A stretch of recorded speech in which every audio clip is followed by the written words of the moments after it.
Rain poured over the abandoned training compound as the sound of boots echoed in the distance. The new recruits of Alpha Unit were restless, full of adrenaline, and too young to understand what real war did to the soul. They were loud, cocky, and untested, believing that toughness came from shouting orders, not surviving battles. In the middle of the muddy yard stood a woman, calm, steady, and silent. Her uniform bore no insignia. Just an old patch, worn and faded, from an era the recruits barely remembered. Her name was Sergeant Major Evelyn Shaw. They called her Ghost Hawk in the field. To the young men now sneering at her, she was just an aging woman sent to lecture them about discipline. But Ghost Hawk had seen things: ambushes in the desert, betrayals behind friendly lines, nights where silence screamed louder than gunfire.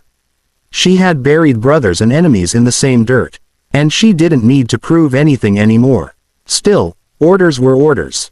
She was assigned to train the new Alpha recruits, young bloods straight out of academy. From the first hour, they hated her style. No yelling, no threats, just cold precision and quiet expectation. Discipline isn't about noise, she told them, it's about control when fear claws at your throat. They didn't listen. They laughed when she made them crawl through mud in silence. They rolled their eyes when she demanded they reload blindfolded in total darkness.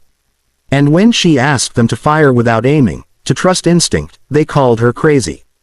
Among them was Private Kane, a tall, arrogant 20-year-old with more ego than sense. He had medals from training camps, perfect shooting scores, and zero battlefield experience. To him, Shaw was a relic. Someone who didn't understand modern warfare. The tension grew day by day. Until one stormy evening, everything snapped. It began as a simple exercise: simulate a hostage situation. Shaw ordered them to enter the barracks one by one, clear the rooms, and rescue the hostage before time ran out. Kane, leading his group, decided to add a twist. When Shaw entered to inspect their progress, the recruits surrounded her. Laughter echoed off the concrete walls. "Let's see how the legend performs under pressure," Kane sneered. He pointed his training rifle at her head, an act forbidden under every code. The other recruits hesitated, glancing nervously at one another. But Kane smirked, daring her to react. "Come on, old lady," he said. "Show us how the big heroes do it." Shaw didn't move. Her eyes, calm and gray as ash, locked on his. For a heartbeat, there was silence, just the sound of rain hitting the tin roof. Then, without a word, she stepped forward. Kane laughed. "Don't move or all." He didn't finish the sentence. In one motion, faster than thought, Shaw's hand twisted his rifle upward. The butt of the weapon slammed against his chest, knocking the air out of him. In the same breath, she disarmed him, flipped the rifle, and pressed the barrel gently against his throat. No wasted energy, no noise, no hesitation. The recruits froze. "Lesson 1, she said quietly. "Never point a weapon unless you're ready to lose it." Kane coughed, clutching his chest, humiliation burning in his eyes. "This isn't combat," he spat. "You just caught me off guard." Shaw dropped the rifle on the ground between them. "Then fight me," she said. The room fell silent. He hesitated. Then, rage boiling, he swung his fist. She sidestepped, swept his legs, and he hit the floor again. Every time he tried, she countered with calm precision. No anger, no cruelty. Just control. When he finally stopped, breathing hard, his pride lay shattered beside him. She didn't gloat. She just looked down and said, "Real combat isn't about winning. It's about surviving the kind of moments you never forget." The recruits stood in silence. The rain outside softened to a drizzle. That night, none of them laughed. The next morning, Shaw called them to the shooting range. She gave each of them a single bullet and said, "Today, you'll learn what it means to miss." Confused, they aimed at the distant targets. She walked behind them, adjusting their stances, their breathing. When the first shots echoed, none hit the mark. Again, she ordered, "But this time, think about the person behind that target. The family, the consequence." Her voice carried the weight of years. By the 10th shot, silence had swallowed the range. Even Kane lowered his rifle, realizing this wasn't about aim, it was about conscience. Later that afternoon, she gathered them in the mess hall. You think courage is charging forward, she said. But true courage is standing still when fear says run. It's protecting someone who can't protect themselves. That's what soldiers forget when the uniform becomes a mask for pride. A recruit asked softly, "Ma'am, have you ever lost someone?"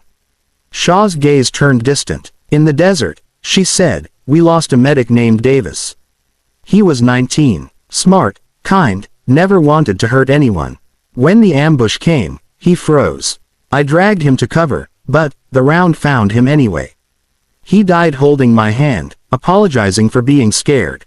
Her voice cracked slightly. "That's when I learned bravery isn't loud. It's quiet, trembling, and it keeps fighting anyway." No one spoke for a long time. Days turned into weeks. The recruits changed. They moved with discipline, trained with focus, spoke with respect. Even Kane began showing humility, staying after hours to practice under her watch. Then came the final test. A field operation in the wilderness, 48 hours, simulated combat, live terrain navigation, and limited supplies. Shaw joined them, observing from a distance. She didn't interfere unless necessary. On the second night, a sudden storm hit. Visibility dropped to nothing. The recruits panicked when their radios died, scattering across the forest. Shaw moved like a shadow, finding one group huddled under a fallen tree. Kane wasn't there. She set off alone to find him. The wind howled. Lightning tore through the black sky. Somewhere ahead, she heard a faint shout, Kane's voice, calling for help. She ran toward it, heart pounding. She found him pinned under a collapsed log, his leg bleeding badly. When she pulled him free, he looked up at her through rain and mud.